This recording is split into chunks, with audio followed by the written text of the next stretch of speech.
This is the first time. First time na ang Pangulo ng Pilipinas nagbibigay ng malaking pagpahalaga sa mga barangay. Nagbibigay ng 200,000, malaking tulong na rin ito sa amin. Actually, yung 200,000 namin, sundin namin kung ano yung guidelines na ibigay sa amin, yung sinulat namin sa kanya. Yung una-una, yung 100,000 para po doon sa scholarship programs.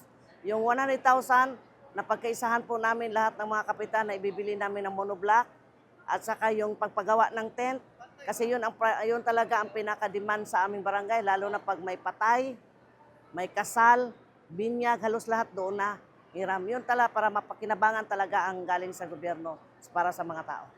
Malaki ang pagpasalamat po namin, dininig niya ang pakiusap namin, napuntahan niya po ang Jensan para makita niya kung ano talaga ang sitwasyon dito sa Jensan. Ang lahat na bilihin halos mahal.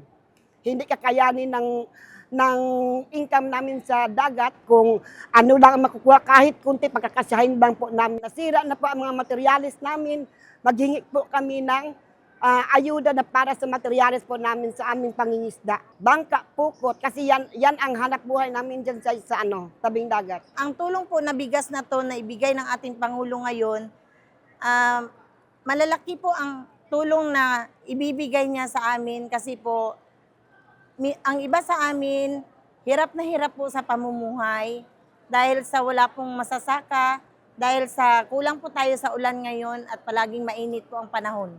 Sa aming mahal na Pangulo, hindi lang po ito ang nais namin na may bibigay po ninyo, inihiling po namin na tulungan niyo pa po kami sa lahat ng oras sa aming mga paghihirap dito po sa Jensan. Itong tigtiting 10 kilo na bigas ay binibigay namin sa mga identified na beneficiary.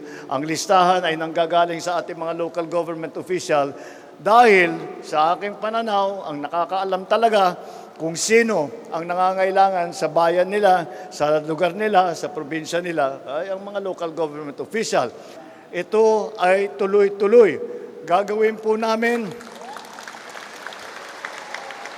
magbibigay po tayo ng isang 10 kilo na bigas sa mga benepisyaryo sa isang taon, 6 na beses. Bawat 2 buwan, may 10 kilo ng bigas. So, tiniyak namin na may hawak naman ang ating mga barangay official para marami yung mga inisyatiba nila doon sa kanilang barangay ay magagawa nila. Meron silang pondong gagamitin.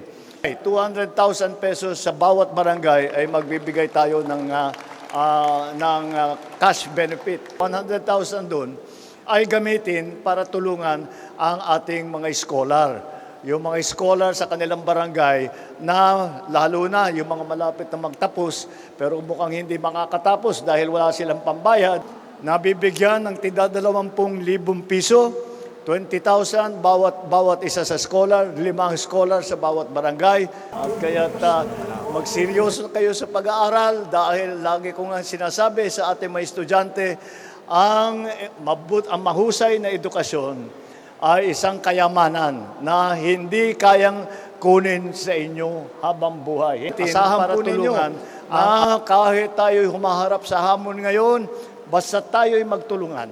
Tayo'y palabasin natin ang ating pagka-Pilipino na matulungin, na may bayanihan. Kaya asahan po ninyo na yung inyong pamahalaan ay lagi pong nandito, lagi pong naghahanap ng lahat ng paraan upang mapaganda o makadulot ng kaunting ginhawa sa buhay ng ating mga mahal na kapwa Pilipino.